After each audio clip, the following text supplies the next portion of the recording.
اللهم ارنا الحق حقا وارزقنا اتباعه وارنا الباطل باطلا وارزقنا اجتنابه اللهم وفقنا لما تحب وترضى اللهم ارزقنا اتباع نبيك واصحابه وصل عليه وسلم ورضي الله عنهم اجمعين آمین یا رب العالمین۔ حضرات، آپ کو معلوم ہے کہ آج اس خطاب جمعہ ہی میں در حقیقت ایک خطبہ نکاح بھی ادا ہوگا، اور خاص طور پر شادی بیاہ کی جو تقریبات ہیں ان کے ضمن میں جو اصلاحی تحریک ہم نے شروع کی ہے، اور جس کے لیے اس وقت اس ملک میں خاص طور پر صوبہ پنجاب میں ایک خاص موقع پیدا ہو گیا ہے کہ کھانوں پر جو پابندی لگائی گئی تھی ان میں اب ون ڈش کی حد تک جو ہے وہ اجازت دی گئی ہے، تو اس حوالے سے اس میں کچھ اور مزید تجاویز ہیں کہ جو میں چاہتا ہوں کہ ہماری اصلاحی تحریک کے حوالے سے لوگوں کے سامنے آ جائیں۔ ہو سکتا ہے کہ یہ موقع جو ہے اس کے لیے مناسب ہو اور اجتماعی سطح پر کچھ فیصلے اچھے ہو جائیں۔ میں نے ابھی جو آیت مبارکہ بلکہ اس کا ایک حصہ تلاوت کیا ہے، یہ لمبی آیت ہے، آیت نمبر 157 سورہ اعراف۔ اس میں نبی اکرم صلی اللہ علیہ وسلم کی شان میں بعض چیزیں بیان ہوئی ہیں۔ یأمر بالمعروف یأمرہم بالمعروف وینہاہم عن المنکر۔ حضور کا ایک کام یہ ہے کہ آپ لوگوں کو حکم دیتے ہیں نیکی کا اور روکتے ہیں بدی سے۔ دوسرا، وَيُحِلُّ لَهُمُ الطَّيِّبَاتِ وَيُحَرِّمُ عَلَيْهِمُ الْخَبَائِثَ۔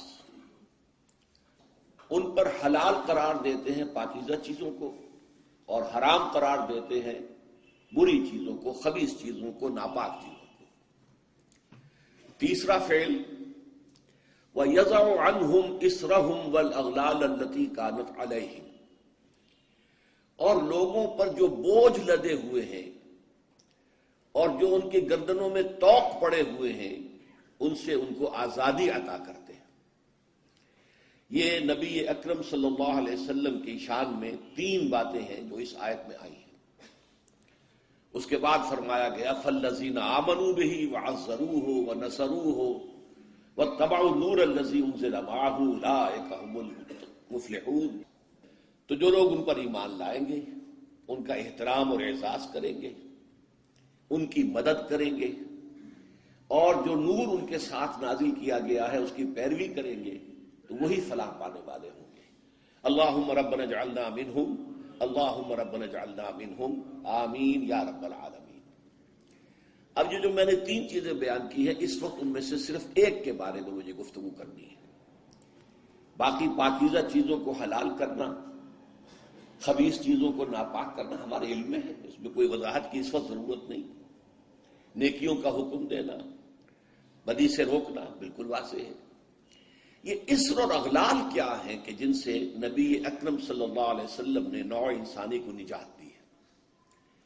یہ اسر و اغلال در حقیقت مذہبی اعتبار سے اور سماجی اعتبار سے ایسے بوجھ ہوتے ہیں جو لوگ اپنے اوپر خود لاد لیتے ہیں۔ ایک تو احکام شریعت ہیں، ان کی پیروی تو لازمی ہے۔ کوئی فوت ہو گیا ہے تو آپ نماز جنازہ پڑھیں گے، اس کی تدفین ہوگی، لیکن یہ کہ اب اس پر آپ نے تیجا رکھ لیا، 10واں رکھ لیا، 40واں رکھ لیا، برسی رکھ لی، یہ سب آپ نے اپنے اوپر بوجھ لاد لیے۔ یہ خام خواہ کا بوجھ لوگوں کے اوپر۔ جو دولت والے ہیں ان کو تو کوئی بات نہیں، ان کو تو اپنی دولت کے اظہار کا موقع ملتا ہے، لیکن غریبوں کے لیے بوجھ بن گیا، کسی نہ کسی درجے میں خانہ پوری انہیں کرنی پڑے گی۔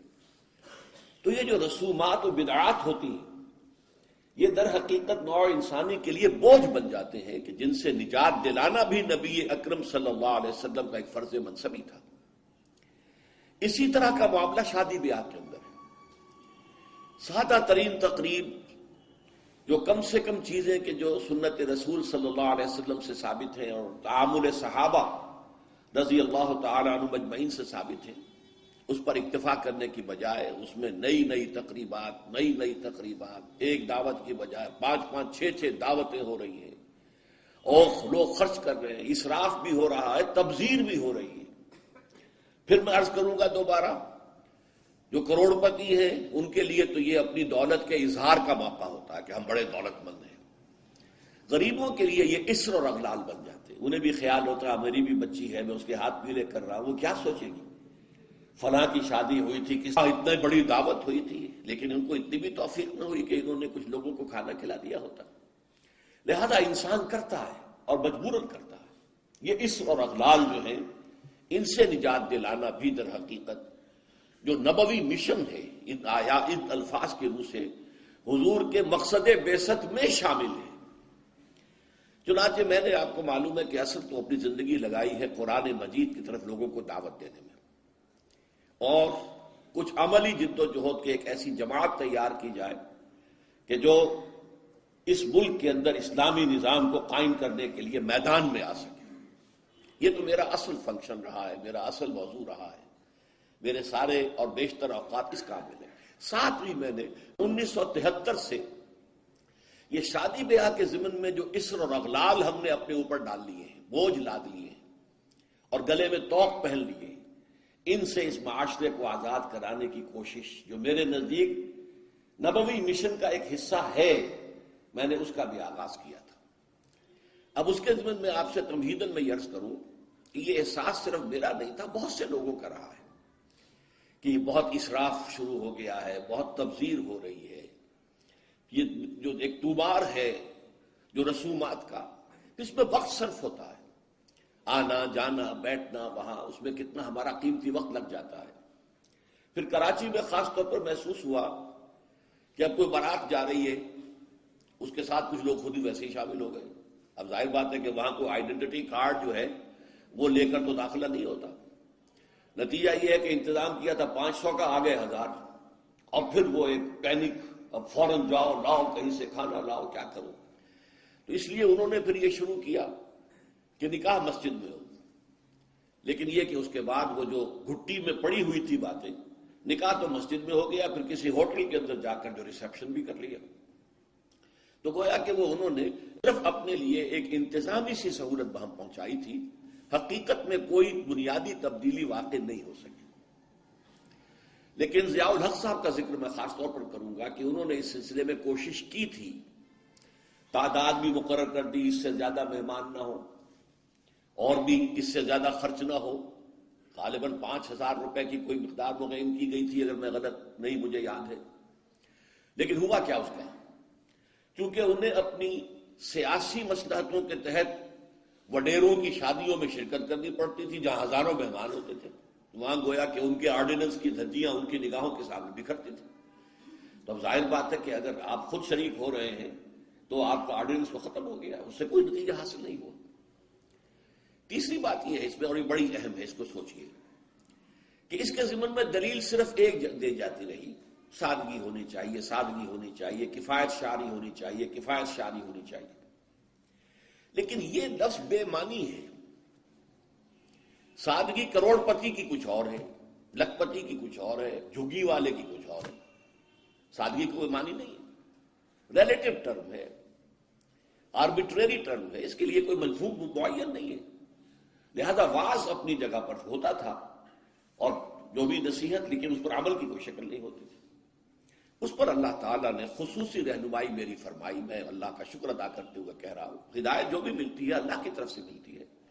الحمدللہ الذی ہدانا لہذا وما کنا لنہتدی لولا ان ہدانا اللہ. کل شکر اور کل سپاس اور کل حمد اور کل ثنا اس اللہ کے لیے جس نے ہمیں ہدایت دی، اور ہم ہرگز ہدایت یافتہ نہ ہو سکتے اگر اللہ ہی ہمیں ہدایت نہ دیتا. وہ ہدایت کیا تھی کہ اصلاح کے عمل کے لیے جو کارنر سٹون چاہیے، بنیاد کا پتھر، وہ مضبوط ہونا چاہیے. اور وہ یہ ہے کہ جو تقریب ثابت ہے سنت رسول سے یا عمل صحابہ سے، اس کو تو مضبوطی سے پکڑ لیا جائے. جیسے حدیث میں الفاظ آئے ہیں، عضوا علیہ بالنواجذ، اپنے دانتوں سے پکڑ لو، کچلیوں سے پکڑ لو. لیکن جس تقریب کا، جس رسم کا کوئی ثبوت نہ ملے، نہ حضور کے عمل سے، نہ صحابہ کے تعامل سے، اس کو پھر پوری بے دردی کے ساتھ اور پوری جرت کے ساتھ، جرت رندانہ کے ساتھ اس کی جڑ کاٹ دینی چاہیے. اس میں کمی نہیں ہے، کمی بیشی تو پھر وہی الفاظ ہو جائیں گے ریلیٹو ٹرم میں، کتنی کمی کتنی کمی، نہیں، اسے جڑ سے اکھڑ دیا۔ اس چیز کو، اس اصول کو سامنے رکھ کر، اور یہ اصول اس حدیث سے ماخوذ ہے جس میں حضور نے فرمایا تھا کہ میری امت کے 73 فرقے ہو جائیں گے، 72 جہنمی ہوں گے، ان میں سے ایک ہوگا کہ جو جنت میں جائے گا۔ وہ پوچھا گیا کہ وہ کون سا ہوگا؟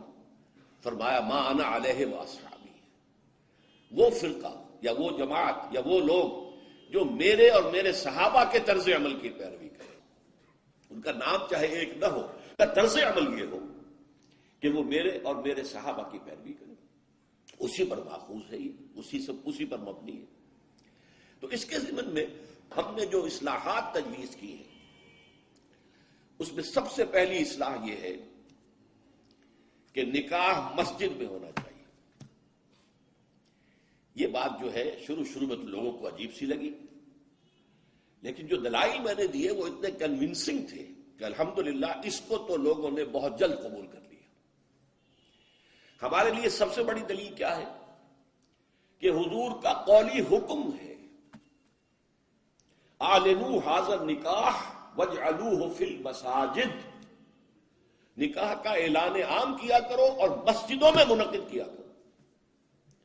یہ جامع ترمذی شریف کی روایت ہے، اگرچہ ٹھیک ہے علماء کا کہنا یہ ہے کہ یہاں جو وجعلوہ جو فعل امر ہے یہ وجوب کے لیے نہیں ہے، استحباب کے لیے ہے، لازم نہیں ہے۔ امر دونوں طرح کا ہوتا ہے، مستحب ہے، بہتر ہے۔ تو سوال یہ کہ بہتر کو کیوں چھوڑیں؟ جس کو محمد رسول اللہ نے بہتر قرار دیا ہو اسے کیوں چھوڑیں؟ کس دلیل سے چھوڑیں؟ ہمیں لازماً اختیار کرنا چاہیے۔ پھر میں نے عرض کیا حضور کی بیٹیوں کے نکاح مسجد میں ہوئے تو ہمارے ہاں کون ہے وہ چودھری اور وہ سرمایہ دار تو جو سمجھے کہ میری بیٹی کی تو توہین ہو جائے گی اس کا نکاح مسجد میں ہو؟ یہ صرف باتیں سمجھانے کے لیے ہوتی۔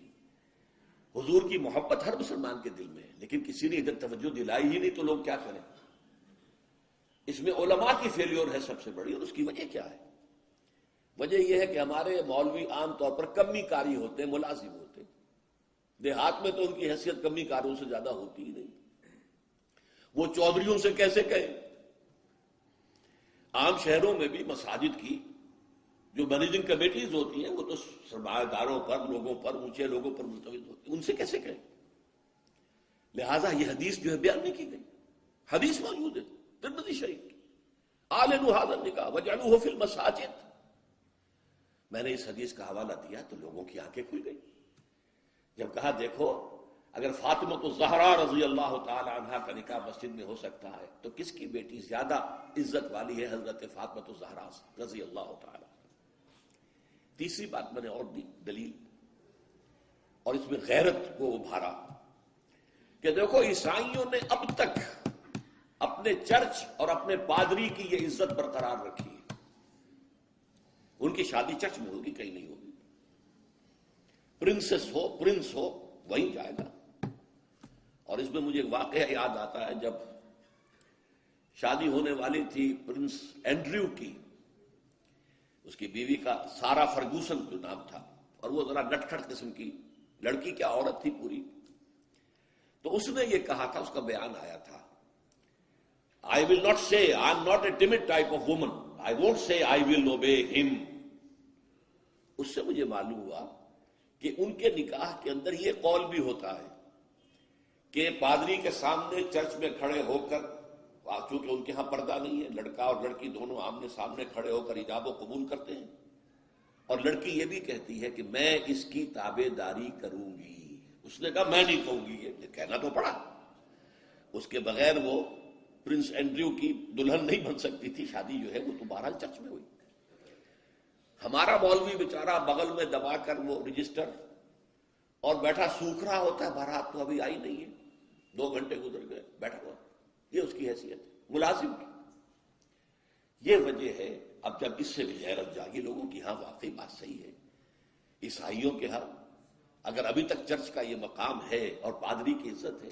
چوتھی دلیل میں نے اور دی، دیکھو نکاح سے کیا ہوتا ہے کہ ہمارے اس معاشرے میں ایک نئے خاندان کی بنیاد پڑتی ہے، اس کے لیے دعا کرنا خیر، برکت، بھلائی، سعادت، یہ اس نکاح کا جز ہوتا ہے. لکھتے بھی ہیں کہ دعا میں شریک ہو. اب ظاہر بات ہے کہ دعا کا ماحول آپ نے باہر جو ہے بڑے قالین بچھا لیے قیمتی، اور ان پر قیمتی صوفے رکھ لیے اور بڑے سنہری قسم کے شامیانے لگا لیے، لیکن وہاں پر ماحول کیا ہوتا ہے؟ سگریٹیں پی رہے ہیں، دھواں سگریٹوں کا، قہقہے لگ رہے ہیں، غیبتیں ہو رہی ہیں، اور یہ کہ کوئی بھانڈ آ گئے ہیں، فحش گوئی کر رہے ہیں.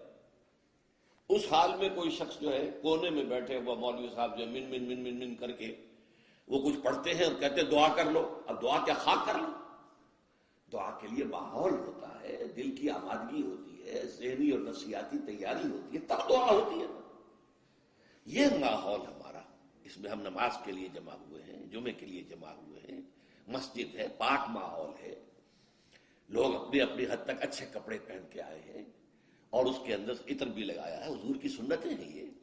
اس طرح جمعے کی تیاری کیا کرو. اس ماحول کے اندر کوئی دھواں نہیں ہے سگریٹ کا، کوئی قہقہے نہیں ہے، کوئی غیبتیں نہیں ہو رہی ہیں، کوئی بکواس نہیں ہو رہی ہے. یہاں دعا کا ماحول ہے. تو یہ 4 دلیلیں ایسی تھیں کہ جو قاطع تھی اور ہے الحمدللہ.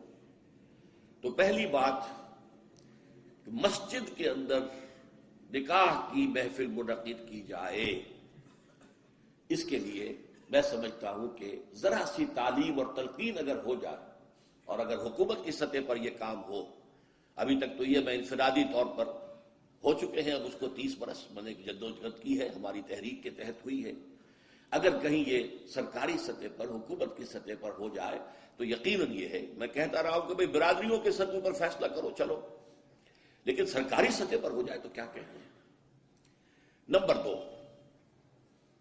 شادی کے موقع پر لڑکی والوں کی طرف سے کسی دعوت کا کوئی ثبوت نہیں، بلکہ اصل میں تو اصول سمجھ لیجئے، فلسفی کیا ہے اسلام کی. شادی کے معاملے میں لڑکی والوں پر کوئی بوجھ نہیں آنا چاہیے. سارا خرچہ لڑکے کے ذمہ. اب آپ غور کیجئے، شادی لڑکے کی ضرورت بھی ہے، لڑکی کی ضرورت بھی ہے. لڑکے کی زندگی بھی نامکمل ہے بیوی کے بغیر، لڑکی کی زندگی بھی نامکمل ہے شوہر کے بغیر. دونوں کی برابر ضرورت ہے. لیکن مرد مہر دیتا ہے، عورت مہر لیتی ہے. کیوں؟ مرد کی قوامیت، اور یہ علامت ہے کہ مرد طالب ہے، عورت مطلوب ہے. یہ مہر کوئی قیمت نہیں ہے. معاذ اللہ، بعض اوقات بعض نکاح خواہ کہہ دیتے بعوض اتنے مہر کے میں نکاح میں دیتا ہوں. یہ بڑا غلط لفظ ہے. بس مہر کا اعلان کیا جائے اتنا مہر ہے، بعوض نہیں. یہ کوئی اس کی قیمت نہیں ہے، کوئی خریداری نہیں ہو رہی ہے، لیکن یہ ہے کہ علامت ہے، ٹوکن ہے. ایسا بھی مہر مقرر کیا گیا، کسی کے پاس دینے کو کچھ نہیں تھا، حضور نے فرمایا اچھا اپنی اس بیوی کو اتنی سورتیں قرآن کی پڑھا دینا، یہ بھی مہر ہو گیا. تو یہ چیز ہے کہ طالب ہے لڑکا اور اس کا گھر آباد ہو رہا ہے. لڑکی کا معاملہ جو ہے وہ اس کے برعکس ہے. اس پر کوئی بوجھ نہیں آنا چاہیے. اس کے ماں باپ نے پال پوس کر تمہارے حوالے کر دی. شرم کرو کہ اس کے بعد تمہیں کچھ مزید چاہیے اس سے. اس سے بڑی بات کیا ہے؟ لہذا لڑکی والوں کی طرف سے دعوت طعام کا کوئی ثبوت نہیں. اس کی جڑ کٹنی چاہیے، زیرو. کوئی مشروب بھی نہیں، کوئی اور نہیں. بلکہ آپ کو معلوم ہے نکاح کی محفل میں چھوارے کون لے کے آتا ہے؟ لڑکے والے. اور پھر پلاؤ متنجن کس سے کھاتے ہیں؟ ذرا دیکھیے کس قدر یہ مزہ کا خیز صورت ہے. فرض کیجئے گئے ہیں آپ کسی کے گھر پر جا کر، لڑکی کے گھر پر جا کر نکاح ہو رہا، نکاح ہو گیا. اب چھوارے جو ہے لڑکے والوں کی طرف سے، اور اس کے بعد دعوت ہو رہی ہے پلاؤ متنجن بریانی کس کی طرف سے؟ لڑکے. عقل کے ناخن لو تو کیا چھوارے نہیں وہ بانٹ سکتا تھا جس نے تمہیں مرغ پلاؤ کھلایا؟ یہ کیوں ہے؟ اس کو سمجھیے. ہمارے ہاں 2 تہذیبیں گڑبڑ ہو گئی. ایک اسلامی تہذیب اور اس کا تقاضا، ایک ہماری جو پرانی ہندوانہ تہذیب ہے اس کے اثرات چل رہے ہیں. ہماری تہذیب کا یہ ہے کہ لڑکا خرچ کرے گا اور وہ چھوارے لے کر آئے گا. ہندوانہ تہذیب ہے یہ دعوت لڑکی والوں کی طرف سے. یہ ہماری نہیں ہے. اور اس کے لیے میں لطیفہ آپ کو سنا دوں. یہ جو میوات کا علاقہ تھا جہاں سے کہ یہ تبلیغی جماعت شروع ہوئی ہے، بڑا کام کیا انہوں نے، شدھی کی تحریک، چونکہ ہندوؤں نے اسے ٹارگٹ کر لیا تھا اس علاقے کو. وہاں حال یہ تھا کہ کبھی کوئی بزرگ کسی کے ایمان لے آئے تھے، تربیت ہوئی نہیں، تعلیم ہوئی نہیں، تو کہنے کو مسلمان تھے، نام بھی آدھے ہندو آدھے مسلمان، نام بھی ایسے ہوتے تھے. اب ان کے ہاں جب شادی ہوتی تھی تو ایک تو مولوی جی، وہ مولوی کہتے ہیں، مولوی نہیں، مولوی جی نے آ کے بول پڑھا دیے، نکاح ہو گیا. تو اطمینان نہیں ہوتا تھا کہ یہ صرف بول سے میں نے قبول کیا، یہ بندھن بن گیا نہیں. پھر پھیرے ڈلواتے تھے، لڑکے کی چادر لڑکی کی چادر میں گرہ باندھو اور سب کے سامنے 7 چکر لگواؤ تو پتہ لگے گا کہ واقعی عقد کہتے ہیں گرہ کو، عقدہ گرہ کہتے ہیں، عقد گرہ. یہ جو نکاح کی گرہ بندی ہے یہ اس طرح پکی ہوگی کہ پہلے مولوی جی بول پڑھا دیں اور پھر جو ہے پھیرے ڈلوا دیے. تو ہمارے ہاں یہ چھوارے تو وہ مولوی جی والی تہذیب ہے، اور پھر اس کے بعد دعوت جو ہے یہ ہندوانہ تہذیب ہے. یہ وہ پھیرے ہیں، کوئی ثابت نہیں ہے، اس کی جڑ کاٹی جائے، کمی نہیں جڑ کاٹی جائے. پھر میں کہوں گا کمی بیشی جو ہے یہ پھر وہ ریلیٹو ٹرمز ہو جاتی ہے. تو جہاں انگلی رکھنے کی جگہ ہوگی وہاں پورا ہاتھ اور پوچھا رکھ دیا جائے گا، جڑ کاٹی جائے. یہ دوسری ہم نے تجویز پیش کی. نتیجہ کیا نکلا؟ ان دو کو جمع کیجئے. لڑکی کے گھر پر کوئی فنکشن ہے ہی نہیں، جانبین مسجد میں جمع ہوئے، یہ لڑکے والے بیٹھے ہیں، وہ لڑکی والے بیٹھے ہیں، دونوں یہاں ہیں. ان کے یہاں کی خواتین بھی یہاں اندر ہوں گی، ہمارے یہاں اب خواتین ہال ہے. مسجد میں آئے، نکاح ہوا، اپنے اپنے گھروں کو جاؤ، کوئی تکلیف نہیں. اس کا نتیجہ کیا نکلا کہ جسے آپ جنج کہتے ہیں، بارات، اس کا تصور زیرو ہو گیا. اسلام میں بارات کا کوئی تصور نہیں، سیرا بندی کی کوئی تقریب نہیں، ہندوانہ تقریبات. بارات کے لیے عربی میں کوئی لفظ ہی نہیں ہے. قرآن اور حدیث میں کیا ہوگا؟ عربی میں نہیں ہے، کوئی لفظ نہیں. یہ خالص عجمی لفظ، بارات عجمی ہے، ایرانی ہے، اس کا اسلام سے کوئی تعلق نہیں. جڑ کٹ جائے اس کی. یہ بھی ہندوانہ تصور ہے. ہوتا کیا تھا؟ ایک گاؤں سے جا رہے ہیں، دوسرے گاؤں سے بیٹی لے کر آنی ہے، اور بیٹی کے ساتھ جہیز آنا ہے، اور راستے میں ڈاکو جو ہیں وہ لوٹ سکتے ہیں، تو یہاں سے جتھا لے کے جانا ہوگا. لہذا وہ جتھا بندی کر کے بارات جا رہی ہے. اب وہ جا کر جنج گھر جو بنے ہوئے ہیں وہاں پر ٹھہر رہی ہے، 2 دن 3 دن عیش کر رہے ہیں، چھرے اڑا رہے ہیں لڑکی والوں کے پیسے پر. پھر وہ مال غنیمت سے لدے پھدے واپس آ رہے ہیں. لہذا وہ جتھا حفاظت کرتا تھا. یہ سارا ہندوانہ تصور ہے، اسلام سے کوئی تعلق نہیں. تو نمبر 1 نکاح مسجد میں، نمبر 2 کوئی دعوت طعام ہی نہیں، کوئی بھی نہیں، نو انٹرٹینمنٹ واٹس ایور لڑکی والوں کی طرف سے. اجتماع جانبین مسجد میں، یہیں سے ڈسپرس. حضرت فاطمہ کو تو وداع کرانے کے لیے حضرت علی گئے بھی نہیں تھے. نکاح کے بعد کچھ خواتین حضرت فاطمہ کو لے کر حجرے میں چھوڑ آئی تھی جا کر، جو ایک انصاری صحابی نے حضرت علی کو دیا تھا، ورنہ ان کے پاس حجرہ بھی نہیں تھا. 3 باتیں ہو گئی. چوتھی بات ولیمہ جو ہے اس کی تاکید ہے. یہی وجہ ہے کہ جب یہ شادی پر مکمل پابندی لگائی گئی تھی، میں نے اشتہار دیا تھا کہ ولیمے پر پابندی نہیں ہونی چاہیے. لڑکی والے کے ہاں تو آپ سوچئے، جو دلیل میں نے دی اس کی نفی میں، نفسیاتی دلیل بہت بڑی ہے.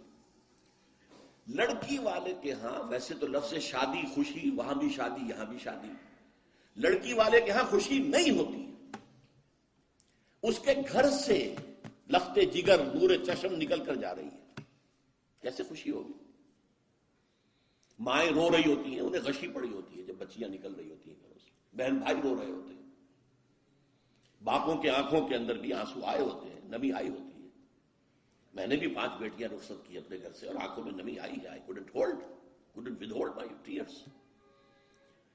پھر یہ صرف یہ تو ہوتا ہے کہ ایک ذمہ داری کا بوجھ تھا، آج اتر گیا. اسے آپ انگریزی میں سائی آف ریلیف کہہ سکتے ہیں. بس کوئی خوشی نہیں.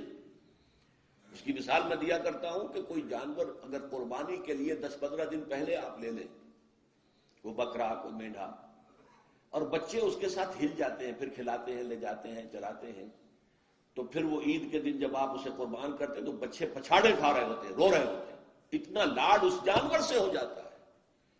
تو یہ نور چشم لخت جگر گھر سے نکل رہی ہے، 18-20 برس رہی ہے آپ کے گھر میں، آج جا رہی ہے. ٹھیک ہے، سائی آف ریلیف ہے، لیکن اندیشہ بھی ہوتا ہے. ذہن میں رکھیے، ہمیشہ ہوتا ہے. پتہ نہیں بیل منڈے چڑھے نہ چڑھے، موافقت مزاج کی ہو نہ ہو، نئے ماحول میں جانا ہے، ایڈجسٹمنٹ ہو نہ ہو. اپنی حد تک پورا اطمینان کر لیا ہے، دیکھ لیا ہے، سوچ بچار کر لیا ہے، لیکن کیا کہا جا سکتا ہے؟ ایک بالکل یوں سمجھیے کہ ایک نیا ماحول ہے، نئی جگہ جا رہی ہے، لہذا وہ اندیشہ بھی موجود ہوتا ہے. لہذا واقعتاً لڑکی والوں کے ہاں خوشی کا موقع نہیں ہے. ان کے ہاتھوں مرغ پلاؤ کھانا بے غیرتی ہے. ہاں، لڑکے والے کے ہاں خوشی ہے، اس کا گھر آباد ہوا ہے، اور اسے حکم دیا حضور نے، اولموا ولو بشاۃ، ولیمہ ضرور کرو، چاہے تمہارے پاس ایک ہی بکری ہو. وہ ایک ہی بکری در حقیقت ان کے ہاں مفلسی کی سب سے بڑی شکل ہو سکتی تھی، لیکن بھیڑیں بکریاں پالنا تو ان کا پیشہ تھا. تو کسی کو ایک ہی بکری ہے، معلوم بہت ہی غریب ہے. فرمایا اسی کو ذبح کرو، کھانا کھلاؤ اپنے دوستوں کو، اپنے احباب کو، سیلیبریٹ کرو. سیلیبریشن تمہارے ہاں ہونی چاہیے، مرد کے ہاں، لڑکے کے ہاں. پھر اس میں بھی اس قدر حضور صلی اللہ علیہ وسلم کی تعلیم کے اندر دیکھیے توازن ہے. فرمایا، یہ مسلم شریف کی روایت ہے جو میں آپ کو سنا رہا ہوں، عن عبداللہ ابن عمر رضی اللہ تعالی عنہ ان النبی صلی اللہ علیہ وسلم قال اذا دعی احدکم الی الولیمۃ فلیجب، جب تم میں سے کسی کو ولیمے کی دعوت دی جائے تو ضرور جائے. اور ایک اور حدیث ہے ابو ہریرہ سے رضی اللہ تعالی عنہ کہ حضور نے فرمایا شر الطعام طعام الولیمہ، ولیمے کا کھانا برا کھانا ہے. کیوں؟ اس میں غریبوں کو نہیں بلایا جاتا، بلکہ غریبوں کو جو دھکے دیے جاتے ہیں. آپ دیکھتے ہیں بڑے بڑے لگے ہوتے ہیں ٹینٹ، اور وہاں پر اندر جو کچھ ہو رہا ہوتا ہے، کھانا ضائع بھی ہو رہا ہوتا ہے. غریب کو تو کسی کو داخل نہیں ہونے دیں گے نا. اور ہے بھی نہیں، وہ مسلی کھلانے کے لیے تو نہیں ہے نا، وہ تو اپنے اعزاء، رشتہ دار، احباب، ان کو اپنی خوشی میں شریک کرنے کے لیے ہے. تو حضور نے فرمایا شر الطعام طعام الولیمہ، لیکن اس کے باوجود من لم یجب الدعوہ فقد عصى اللہ ورسولہ، جو شخص ولیمے کی دعوت قبول نہیں کرے گا اس نے گویا کہ اللہ اور اس کے رسول کی نافرمانی کی. اب آپ سوچئے، جس نبی نے ہمیں اتنی تفصیل سے ہدایت دی دعوت ولیمہ کی، اگر لڑکی والوں کے ہاں کسی دعوت کے اندر کوئی خیر ہوتا ذرہ بر، تو کیا حضور ہمیں اس سے محروم رکھتے ہیں صلی اللہ علیہ وسلم؟ تو چوتھی بات جو میں نے عرض کی کہ ولیمہ کیا جائے، ہاں البتہ ون ڈش کی پابندی لگائی جا سکتی ہے، بالکل لگائی جا سکتی ہے. اسراف اور تبذیر کو روکا جا سکتا ہے. اسراف کسے کہتے ہیں؟ اسراف کہتے ہیں ضرورت کی جگہ پر ضرورت سے زائد خرچ کرنا. عام اپنے گھر کے کھانے میں بھی ایک سے زیادہ ڈش پکانا، ایک سے زیادہ کھانا حضور کے نزدیک نہایت ناپسندیدہ. ضرورت ہے پیٹ بھرنے کی، ایک سالن روٹی سے بھی ہو جاتا ہے، آپ نے 4-4 5-5 پکا رکھے، یہ اسراف ہے. اسی طریقے سے اگر دعوت کے اندر بھی ون ڈش کی پابندی ہو تو بالکل ٹھیک ہے، اس کے اندر کوئی حرج نہیں. لیکن یہ کہ اس میں اب جو کیا گیا ہے کہ میٹھے کی اوپر پابندی، بالکل یہ صحیح نہیں ہے. میٹھا حضور کو بہت مرغوب تھا، پسند تھا. تو اس میں یہ کہ ایک ڈش میٹھے کی، یہ نہیں کہ 3-3 4-4 ڈشیں ہیں. دال کا حلوہ بھی ہے، گاجر کا حلوہ بھی ہے، اور فلاں بھی ہے، اور فلاں بھی ہے، اور پھر کھیر بھی ہے. لہذا ولیمے کی اجازت ہونی چاہیے. اور ظاہر بات ہے کہ ہر شخص اپنی سطح کے مطابق کرے گا، اور وہ آدمی بھی بلائے گا. جو کم ہی بلا سکتا ہے وہ کم بلائے گا، جو زیادہ بلا سکتا ہے زیادہ بلائے گا. اس کے اوپر بھی کوئی خاص پابندی لگانے کی ضرورت نہیں ہے. لیکن ظاہر بات ہے جو میں نے ایک بات کی ہے اس سے شادی بیاہ کے اخراجات کا ایک حصہ تو بالکل ختم ہو گیا نا. لڑکی والوں کی طرف سے تو زیرو ہو گئے، نہ کوئی سیلیبریشن، نہ کوئی دعوت، نہ کوئی خیمے لگانے کی ضرورت، نہ کچھ اور ریسیپشن، کچھ نہیں. کیسے؟ بالکل زیرو. لڑکے والے جو ہیں دعوت ولیمہ، اور اس کے اندر ظاہر بات ہے کہ اپنے ساتھیوں کو، دوستوں کو، اعزاء کو، اقارب کو جس حد تک بھی اس کے لیے ممکن ہے. اچھا یہاں تک فرمایا ہوں کہ اگر تمہارے کسی بھائی نے نکاح کیا ہو اور اس کے پاس کچھ بھی نہیں ہے کہ وہ ولیمہ کر سکے، اپنے گھر سے کھانا لے جاؤ اور جا کر اس کے ہاں بیٹھ کر کھاؤ، سیلیبریٹ کرو، اس کی خوشی میں شریک ہو جاؤ. یہ کس قدر فطری تعلیمات ہے، غور کیجیے. جیسے میں نے بتایا کہ اصل خوشی جو ہے وہ لڑکے والے کے، اس کا گھر آباد ہوا. لڑکی والے کے تو خوشی نہیں ہے، ان کے ہاں سے تو ایک فرد جو ہے وہ نکلا ہے. اچھا اب آئیے پانچویں چیز، جہیز کی جڑ کاٹی جائے. اگرچہ میں نے جو عہد لیا تھا یہ 10 جنوری 1975 کا میرے پاس یہ ایک رقعہ ہے موجود لکھا ہوا. ہمارے ایک ساتھی تنظیم کے ہوتے تھے محمد حنیف ورک، ان کی شادی پر میں نے جو خطبہ دیا تھا، پھر میں نے مسجد خضرہ میں لوگوں کو کھڑے ہو کر ہاتھ اٹھوا لیے تھے کہ اس کی پابندی کرنی ہوگی. انہوں نے ہاتھ اٹھائے تھے. اس میں نے اس کو شامل نہیں کیا تھا. یہ جہیز کا معاملہ جو ہے یہ ذرا ہمارے معاشی نظام کے ساتھ وابستہ ہے. اس میں کوئی ڈیمانڈ اینڈ سپلائی کا معاملہ بھی ہے. یہ آسانی سے ختم ہونے والی لعنت نہیں ہے. اس وقت ہم نے صرف ایک پابندی لگائی تھی کہ اس کی نمائش نہ ہو، بلکہ یہ ہے کہ آپ کو جو کچھ دینا ہے 2 دن پہلے بھیج دیجئے لڑکے والے کے ہاں، یا 2 دن بعد میں بھیج دیجئے. نمائش نہ ہو کہ غریبوں کو یہ احساس نہ ہو کہ فلاں کی بیٹی تو یہ کچھ لے کر گئی ہے اور یہ کہ میرے پاس کچھ بھی نہیں ہے دینے کے لیے. یہ جو احساس محرومی ہے آپ نوٹ کیجئے. میں نے آپ کو بتایا اسراف کہتے ہیں ضرورت کی جگہ پر ضرورت سے زیادہ خرچ کرنے، اور تبذیر کہتے ہیں بلا ضرورت خرچ کرنے. صرف نمود و نمائش کے لیے، اپنی دولت کے مظاہرے کے لیے، اپنی دولت مندی کی دھوس جمانے کے لیے.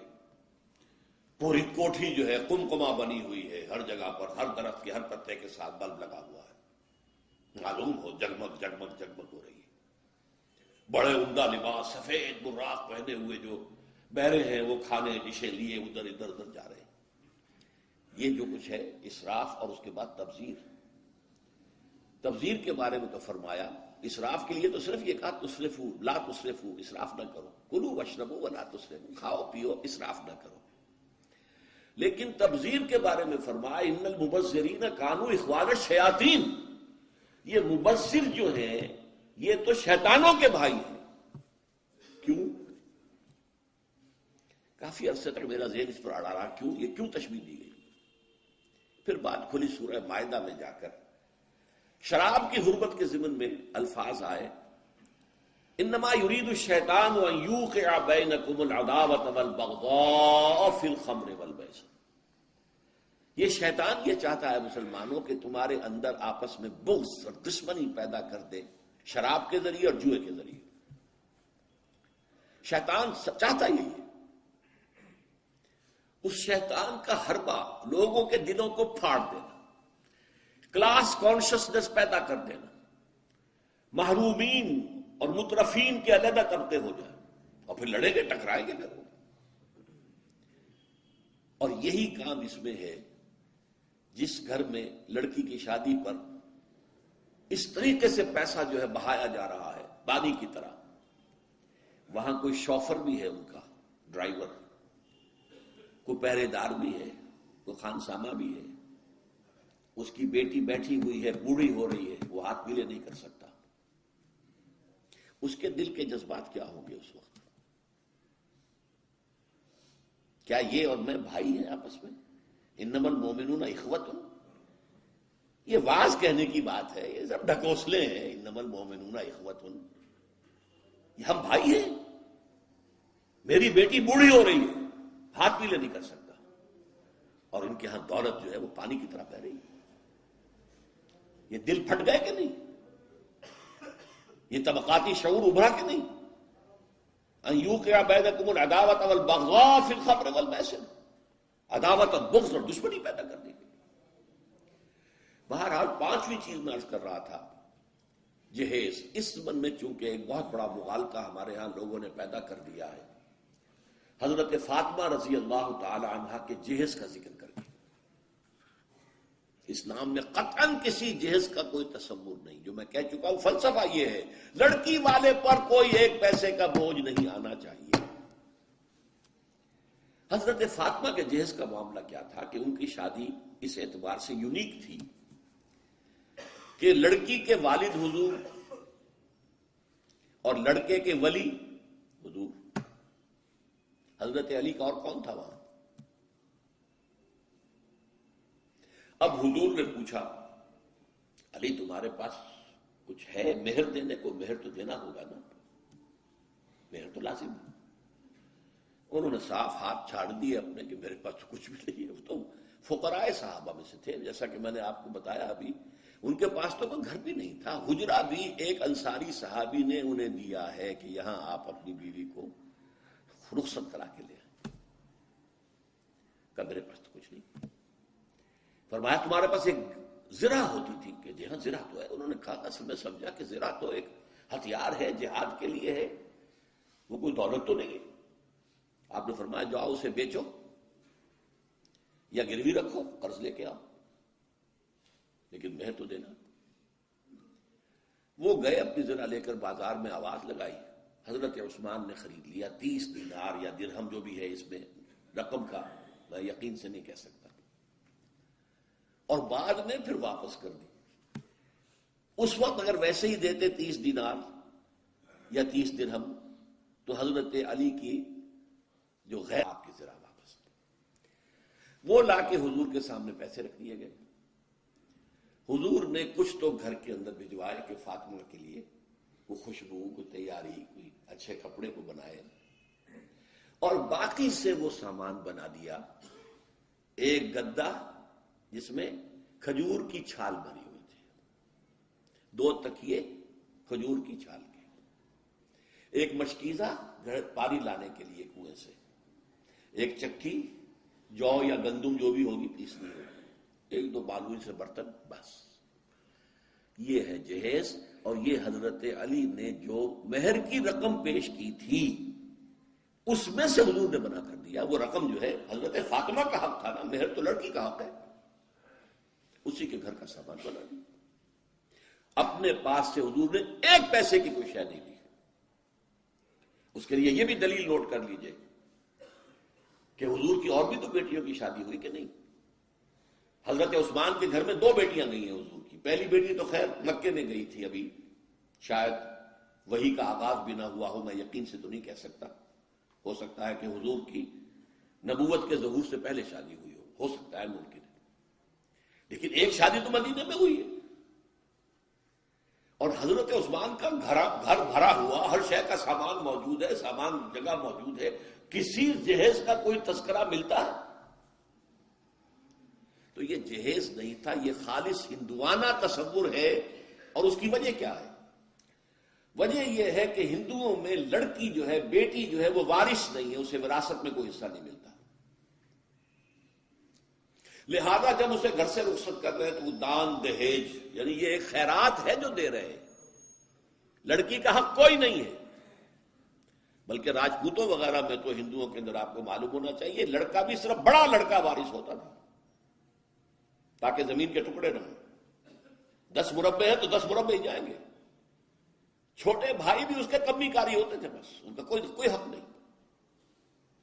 یہ اس اپنی فیوڈلزم کو برقرار رکھنے کے لیے، ورنہ 10-12 بچے ہو گئے، تقسیم ہو گیا تو فیوڈلزم تو ختم ہوا۔ پھر ہندوؤں کے ہاں تو یہاں تھا کہ لڑکی کا تو اس کو سوال ہی پیدا نہیں ہوتا کہ اس کا کوئی حق ہو۔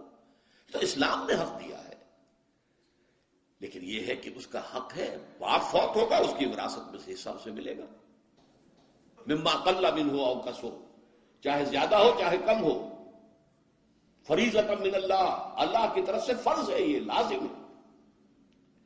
ماں فوت ہوگی، ماں کے آگے کوئی ہے، وراثت ہے، اس میں سے بیٹوں کو بھی بیٹی کو بھی حصہ ملے گا۔ لہذا یہ ہندوانہ تصور جو جہیز کا ہے، ویسے تو یہ کہ سرکاری سطح پر تو اگر اس کی کوئی مہم چلے اور محنت ہو اور جدوجہد ہو تو اس کی جڑ کاٹی جا سکتی ہے، لیکن بہرحال ہم نے جو عہد لیا تھا اور جس پر کہ ہم نے پابندی کرائی ہے وہ یہ ہے کہ کم سے کم اس کی نمائش نہ ہو، دکھایا نہ جائے، تاکہ یہ کہ وہ کچھ محرومی کا تصور جو ہے لوگوں کے اندر پیدا نہ ہونے پائے۔ چھٹی بات جو ہم نے کی وہ کیا تھی کہ یہ جو نکاح کی محفل ہوتی ہے اس میں خطبہ ہوتا ہے۔ یہ خطبہ کس لیے ہوتا ہے؟ رسم پوری کرنے کے لیے؟ کوئی منتر جنتر ہے یہ؟ خطبے کا مقصد ہوتا ہے تلقین، نصیحت، وعظ، تعلیم۔ اس کو نوٹ کیجئے، اس زمانے میں نہ کالج، نہ اسکول، نہ مدرسے، نہ اخبار، نہ کتابیں، نہ رسالے، نہ آڈیو، نہ ویڈیو، نہ ٹی وی، نہ کچھ، نہ ریڈیو۔ تعلیم کا ایک ہی طریقہ تھا، جہاں بھی مسلمان جمع ہوتے تھے کسی خوشی کی تقریب یا غمی کی تقریب میں، وہاں حضور خطبہ دیتے تھے۔ ایک خطبہ جمعہ تو تھا ریگولر، خطبہ عیدین ریگولر، باقی جہاں مسلمان جمع ہو گئے ہیں خوشی کی تقریب میں یا کسی غمی کی تقریب میں، وہاں خطبہ دینا۔ یہ خطبے کا مقصد تعلیم، تلقین، وعظ، نصیحت۔ اب سائل بات ہے کہ یہ تعلیم اور تلقین اور نصیحت تو اس وقت کارگر ہو جبکہ وہ ہماری سمجھ میں آئے، ورنہ تو رسم رہ گئی رسم ازا روح بلالی نہ رہی، فلسفہ رہ گیا، تلقین غزالی نہ رہی، تو رسم ہے۔ لیکن اس رسم کی جو کوتاہی ہے، اس کی کمی کو پورا کرنے کے لیے ہم نے کیا کیا؟ خطبہ جمعہ ہوتا ہے کہ نہیں؟ عربی میں ہوتا ہے، زبان یار من عربی ومن عربی نمیدانم، ہمیں کیا پتا کیا پڑھا جا رہا ہے، لیکن اس کی تلافی کرتے ہیں کہ اس سے پہلے کوئی وعظ، کوئی نصیحت، کوئی تقریر کرتے ہیں کہ نہیں کرتے؟ کیوں کرتے ہیں؟ تاکہ جو مقصد اصل خطبے کا تھا وہ خطبے سے حاصل نہیں ہو رہا ہے، تو کم سے کم یہ ہے کہ اس کی تلافی کسی درجے میں ہو جائے۔ ما لا یدرک کلہ لا یترک کلہ، جو چیز بتمام و کمال حاصل نہ کی جائے بالکل چھوڑ بھی نہ دی جائے، کسی نہ کسی درجے میں اس کا کام باقی رکھنا چاہیے۔ لہذا ہم نے چھٹی چیز جو ہے وہ یہ کی کہ خطبہ نکاح کا ترجمہ اور مفہوم تھوڑا سا بیان کیا جائے۔ اور خطبہ آپ کو معلوم ہے خطیب کھڑے ہو کر دیتا ہے، یہ بیٹھ کے نہیں ایک کونے میں بیٹھے ہوئے ہیں اور بس ایسا پڑھ رہے ہیں جیسے کہ دولہا کو سنانا مقصود ہے، اور دولہا کے فرشتوں کو بھی پتہ نہیں کیا پڑھا جا رہا ہے، اس کا تو کوئی فائدہ نہیں، یہ تو رسم ہے جو ہو رہی۔ تو خطبے کے اندر ہم نے یہ چیز شامل کی، خطبہ پڑھا جائے وہی مسنون محمد الرسول اللہ صلی اللہ علیہ وسلم، لیکن اس کے اندر جو آیات ہیں، احادیث ہیں، ان کا کوئی ترجمہ، کوئی وضاحت کر دی جائے۔ تو اب میں اس وقت وہ کام کر رہا ہوں اس نکاح کے لیے جو آج اس وقت یہاں ہونا ہے، کہ خطبہ مسنونہ جو نکاح کا ہے وہ اب میں پڑھ رہا ہوں۔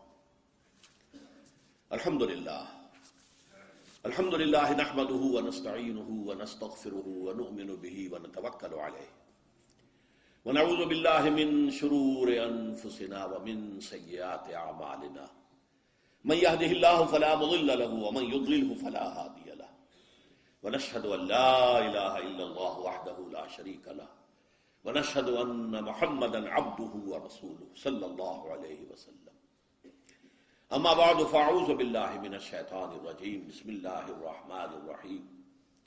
یا ایھا الذین آمنوا اتقوا اللہ حق تقاته ولا تموتن الا وانتم مسلمون۔ یا ایھا الناس اتقوا ربکم الذی خلقکم من نفس واحدۃ وخلق منها زوجها وبث منهما رجالا كثيرا ونساء واتقوا الله الذي تساءلون به والارحام ان الله كان عليكم رقيبا۔ یا ایھا الذین آمنوا اتقوا اللہ وقولوا قولا سدیدا یصلح لکم اعمالکم ویغفر لکم ذنوبکم ومن یطع اللہ ورسولہ فقد فاز فوزا عظیما۔ صدق اللہ العظیم۔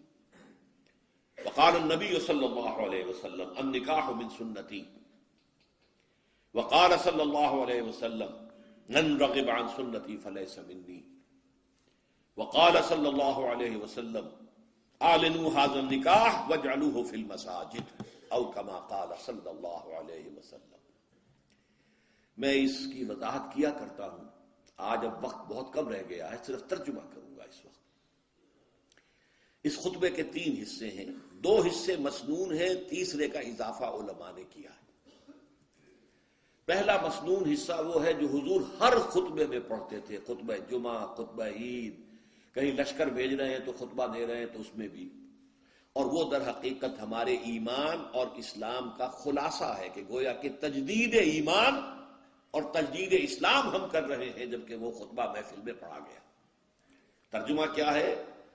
کل حمد، کل ثنا اللہ کے لیے، ہم بھی اسی کی ثنا اور حمد کرتے ہیں، اسی سے مدد مانگتے ہیں، اسی سے اپنے گناہوں کی معافی چاہتے ہیں، اسی پر ہمارا یقین ہے، اسی پر ہمارا توکل ہے، اسی کی پناہ ہم طلب کرتے ہیں اپنے نفسوں کی شرارتوں سے اور اپنے اعمال کی برائیوں سے۔ جس کو وہ ہدایت دے دے اسے کوئی گمراہ نہیں کر سکتا۔ اللہم ربنا اجعلنا منہم، اللہ ہمیں ان میں شامل کرے۔ اور جس کی گمراہی پر اس کی مہر لگ جائے اسے کوئی ہدایت نہیں دے سکتا۔ ربنا لا تجعلنا منہم۔ اور ہم سب گواہ ہیں اس بات کے کہ اللہ کے سوا کوئی معبود نہیں، وہ تنہا ہے، اس کے ساتھ کوئی شریک نہیں، اور ہم سب گواہی دیتے ہیں کہ محمد صلی اللہ علیہ وسلم اس کے بندے اور رسول ہیں۔ یہ ہے ایمان اور اسلام کا خلاصہ، محفل میں پڑھا گیا سب کی طرف سے۔ ایمان کی تازگی، تجدید، ایمان کی ہم نے گویا کہ اسلام کی تجدید کر لی۔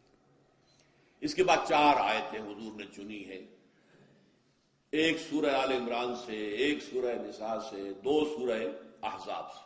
انتخاب ہے محمد کا صلی اللہ علیہ وسلم۔ اور بنیاد یہ معلوم ہوتی ہے کہ تقویٰ کی تلقین، اللہ سے ڈرو، اللہ سے ڈرو، تمہیں پیش ہونا ہے اس کے سامنے، اپنے ایک ایک عمل کا حساب دینا ہے، بدلہ مل کر رہے گا۔ اس کی تلقین، اس کی تلقین، تقویٰ ہی ہے در حقیقت کہ جو ہمیں درست رکھ سکتا ہے ہمارے اعمال کو۔ اگر یہ احساس ہے تو پھونک پھونک کر قدم رکھیں گے کہ کہیں کوئی غلط کام ہم سے نہ ہو جائے، اور تقویٰ ہی کی بنیاد پر خاندان کی تعمیر ہو۔ نکاح میں اس لیے یہ آیتیں لی گئی، جیسے سورہ توبہ میں فرمایا لَمَسْجِدٌ أُسِّسَ عَلَى التَّقْوَى مِنْ أَوَّلِ يَوْمٍ، وہ مسجد قباء جس کی پہلے دن سے تعمیر اور تاسیس تقویٰ پر ہوئی، اسی طرح جس نکاح کی تاسیس اور تعمیر تقویٰ پر ہو گئی۔ اب میں ترجمے صرف کر سکتا ہوں اس وقت، ورنہ یہ تو ایک ایک آیت جو ہے 1 گھنٹے کا بیان چاہتی ہے۔ اہل ایمان اللہ کا تقویٰ اختیار کرو جتنا کہ اس کے تقویٰ کا حق ہے، اور دیکھنا موت نہ آنے پائے مگر فرما برداری کی حالت میں، کوئی لمحہ نافرمانی میں نہ گزرے، مبادا اسی لمحے موت کا ظالم پنجہ آ کر تمہیں دبوچ لے۔ دوسری آیت، اے لوگو اپنے اس رب کا تقویٰ اختیار کرو جس نے تمہیں ایک جان سے بنایا، اسی سے اس کا جوڑا بنایا، آدم اور حوا، اور ان دونوں سے کثیر تعداد میں مردوں اور عورتوں کو زمین میں پھیلا دیا۔ دیکھیں کس قدر مناسبت ہے، آج پھر آدم کا ایک بیٹا، حوا کی ایک بیٹی اسی رشتے میں منسلک ہو رہے ہیں، ان سے بھی آگے نسل چلے گی۔ آج جو 6 بلین ہیومن بینگز ہیں، مین اینڈ ویمن، وہ کون ہیں؟ سب آدم اور حوا کی اولاد ہے کہ نہیں؟ لیکن دوبارہ فرمایا واتقوا اللہ، دیکھو دوبارہ سن لو، اللہ کا تقویٰ اختیار کرو، الذی تساءلون بہ، جس کا کہ تم ایک دوسرے کو واسطہ دیتے ہو۔ فقیر بھی مانگتا ہے تو اللہ کے نام پر، کہیں جھگڑے نہ چک رہے ہوں کسی طریقے سے، تو آخر میں واسطہ دے، اللہ کا واسطہ بھائی، اللہ کا نام مانو، ٹھیک کرو معاملے، جس کا واسطہ دینا ہے اس کے حکم پر عمل بھی تو کرو۔ والارحام، رحمی رشتوں کا لحاظ رکھو، قطع رحمی نہ ہو، صلہ رحمی ہونی چاہیے۔ اللہ تعالیٰ تم پر نگران ہے، تمہارے ایک ایک عمل کو دیکھ رہا ہے۔ 2 آیتیں سورہ احزاب کی، اہل ایمان اللہ کا تقویٰ اختیار کرو، اور زبان سے وہی بات نکالو جو درست اور سیدھی ہو۔ یہ بھی زبان کا تقویٰ ہو گیا نا، پہلے بولو، پہلے تولو پھر بولو، ایک ایک حرف کی جواب دہی کرنی ہوگی اللہ کے ہاں۔ تم نے یہ بات کہہ دی تھی، did you have the right to say it, حق تھا تمہارا، لہذا زبان کو پکڑو، اور اگر دل میں تقوی اور زبان کنٹرول میں آ گئی تو تمہارے سارے اعمال اللہ درست کر دے گا، اور پھر بھی اگر کوئی خطا ہو گئی، غلطی ہو گئی تو اللہ معاف فرما دے گا۔ اور جو اللہ اور اس کے رسول کی اطاعت پر کاربند ہو گیا اس نے تو بہت بڑی کامیابی حاصل کر لی۔ اللہم ربنا اجعلنا منہم، اللہم ربنا اجعلنا منہم۔ حضور کا خطبہ تو یہاں ختم ہو گیا۔ اب حدیثیں عام طور پر 2 پڑھی جاتی ہیں، میں نے 3 کر دی۔ پہلی حدیث النکاح من سنتی، شادی کی ترغیب ہے تجرد کے خلاف۔ یہ جو بعض مذاہب میں ہے کہ شادی نہ کرنا جو ہے یہ گویا کہ اعلیٰ روحانی زندگی ہے، نہیں، لا رحمانیت فی الاسلام، فطرت کے تقاضوں کے خلاف نہ چلو، جائز راستے سے اپنی فطرت کے تقاضے کو پورا کرو۔ النکاح من سنتی۔ دوسری حدیث ہے من رغب عن سنتی فلیس منی، جس کو میری سنت پسند نہیں ہے تو اس کا مجھ سے کوئی تعلق نہیں۔ وہ نہ سمجھے اپنے آپ کو کہ میں امتی ہوں محمد کا صلی اللہ علیہ وسلم۔ اور یہ سنت پوری زندگی میں حضور کے طرز عمل کی پیروی کا نام ہے۔ سنتیں چھوٹی بھی ہیں، بڑی بھی ہیں۔ چھوٹیوں میں سب سے بڑی، نوٹ کر لیجیے میرے الفاظ، داڑھی کی سنت ہے، چھوٹی سنت ہے، ان میں سب سے بڑی ہے۔ یہ بھی سنت ہے کہ مسجد میں داخل ہو تو داہنا پاؤں آگے آئے، بایاں نہ آئے، بعد میں بایاں آئے، یہ بھی سنت ہے۔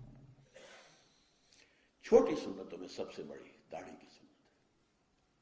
البتہ بڑی سنت کیا ہے؟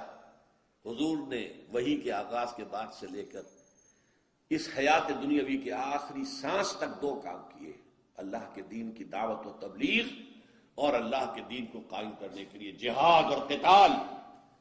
یہ ہے بڑی سنت، سب سے بڑی سنت، سب سے بڑی سنت، سب سے بڑی سنت۔ جیسے آج کل آپ کہتے ہیں macro economics and micro economics, تو میکرو سننا تو یہ ہے دین کی دعوت و تبلیغ اور اللہ کے دین کو قائم کرنے کے لیے جہاد و قتال۔ تیسری حدیث جو ہے جس پر عمل ہو ہی رہا ہے، اعلنوا ھذا النکاح واجعلوہ فی المساجد، نکاح کا اعلان عام کیا کرو، مسجدوں میں منعقد کیا کرو۔ اب میں چاہتا ہوں کہ بس نکاح کیا ہے یہ بھی سمجھ لیجئے۔ ایک لڑکے اور ایک لڑکی کے مابین ایک معاہدہ ہے۔ عیسائیوں میں آپ کو معلوم ہے لڑکا لڑکی دونوں سامنے کھڑے ہوتے ہیں، اس لیے کہ ان کے ہاں پردہ نہیں ہے۔ ہمارے ہاں پردہ ہے، تو چاہے آپ نے لڑکی کے گھر جا کر نکاح کیا ہو، لڑکی محفل میں تو نہیں ہوتی نا۔ لہذا لڑکی کا ایک وکیل ہوتا ہے جو اجازت لے کر آتا ہے، اور 2 گواہ اس کے ہوتے ہیں کہ اس نے اجازت حاصل کر لی ہے واقعتاً۔ گویا کہ لڑکا اصالتاً حاضر ہے، یہ عدالت ہے، اس وقت ایک عدالت کے سامنے یہ معاہدہ ہو رہا ہے، تو لڑکا اصالتاً موجود، لڑکی وکالتاً موجود ہے اس وقت پوٹینشلی اپنے وکیل کے ذریعے سے۔ وکیل جو ہے اجازت دیتا ہے نکاح خواہ کو، یا تو وہ خود ہی نکاح پڑھا دے، ٹھیک ہے، ورنہ وہ اجازت دیتا ہے کسی کو، جو اتھارٹی اس کے پاس ہے، جو لے کر آیا اجازت، وہ کہتا ہے کسی کو، اور وہ تجویز کرتا ہے، پیشکش کرتا ہے، لڑکا قبول کر لیتا ہے۔ اللہ اللہ خیر صلی اللہ۔ عزیزم محمد عمران، اب آپ کھڑے ہو جائیں اینڈ فیس دی آڈینس، ادھر آ جائیں۔ عزیزم محمد عمران اکرام، ولد محمد اکرام، میں عزیزہ آمنہ یونس بنت محمد یونس کو ان کے وکیل اور چچا محمد مبشر کی اجازت سے آپ کے نکاح میں دیتا ہوں۔ مہر 20,000 روپے مالیت کے طلائی زیورات کی شکل میں کل کا کل اسی وقت ادا ہو جائے گا۔ آپ نے قبول کیا؟ قبول کیا۔ الحمدللہ۔ دوبارہ سن لیجئے، محمد عمران اکرام ولد Muhammad Ikram, super town Walton road, Lahore cantt. میں نے عزیزہ آمنہ یونس بنت محمد یونس کو ان کے چچا اور وکیل محمد مبشر کی اجازت سے آپ کے نکاح میں دیا۔ مہر 20,000 روپے مالیت کے طلائی زیورات کی شکل میں کل کا کل اسی وقت ادا ہو جائے گا۔ آپ نے قبول کیا؟ قبول کیا۔ الحمدللہ۔ بیٹھیے، اب دعا مانگ لیجیے۔ الحمدللہ الذی ہدانا لہذا وما کنا لنہتدی لولا ان ہدانا اللہ۔ کل حمد، کل سپاس، کل ثنا کل تعریف اللہ کے لیے ہے جس نے ہمیں ہدایت عطا فرمائی. ہم ہرگز ہدایت یافتہ نہ ہو سکتے اگر اللہ ہی ہمیں ہدایت نہ دیتا. ربنا لا تزغ قلوبنا بعد إذ هديتنا وهب لنا من لدنك رحمة إنك أنت الوهاب. پروردگار